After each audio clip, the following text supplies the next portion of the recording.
Mga ka-sports, paano kung pilitin kang pumili? Sariling karir mo o ang bandila ng Pilipinas? Mga ka-sports, isang mainit na kontrobersiya na naman ang gumugulo sa mundo ng Philippine basketball. Ang pangalan, walang iba, si Kai Sotto. Ang tanong ng bayan, B-League team ba o Gilas Pilipinas sa FIBA qualifiers? At ang mas masakit, may ultimatum daw, may pagbabawal, may tensyon. Alamin natin ang buong kwento. Kung trip mo po ang ganitong content, paiwan ng follow at pag-subscribe na din. Tara po, simulan na natin. Mga ka-sports, ano ang V-League at bakit sila mahalaga? Ang V-League ng Japan ay hindi lang basta kupunan para kay Kai. Dito siya nagkakaroon ng consistent playing time, dito siya nagde-develop bilang modern big man at dito rin siya pinoprotektahan bilang isang long-term asset. Ayon sa mga insider, may contractual at management control sa V-League kay Kai. Kaya may lumalabas na balita na siya raw ay restricted o bawal maglaro sa ibang team habang may commitment. At dito nagsisimula ang problema.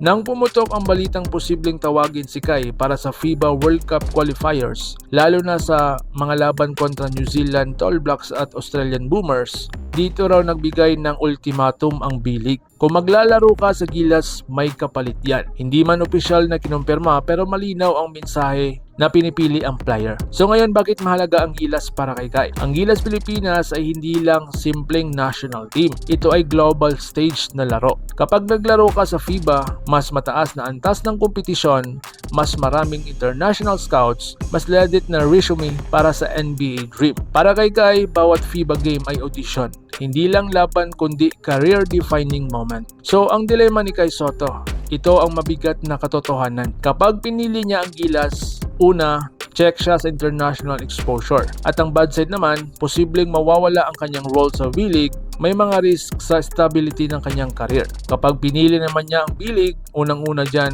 good news, seguridad at tuloy-tuloy na laro sa international. Pero, ang bad side naman, mawawalan siya ng malaking FIBA spotlight, limited global exposure. Hindi ito simpleng choice, ito ay career chess match. So ngayon, ano ang pinakamatalinong desisyon? Sa basketball ngayon, timing ang lahat. Kung ang goal ni Kai ay long-term pro career, international recognition, NBA level exposure, FIBA games ang isa sa pinakamalakas na platform. Pero kung ang kanyang priority ay stability, development, health at playing time, mas safe ang manatili muna sa V-League. Ang sitwasyon ni Kai Sotto ay hindi simpleng chismis ha. Ito ay refleksyon ng problema sa basketball system ng Pilipinas. Sa huli, ang Gilas ay para sa bayan, ang V-League ay para sa kanyang career, ang desisyon ay para kay Kai. Ano man ang piliin niya, dapat respeto at suporta, hindi paninira. Ikaw mga ka-sports, kung ikaw si Kai Sotto, alin ang pipiliin mo?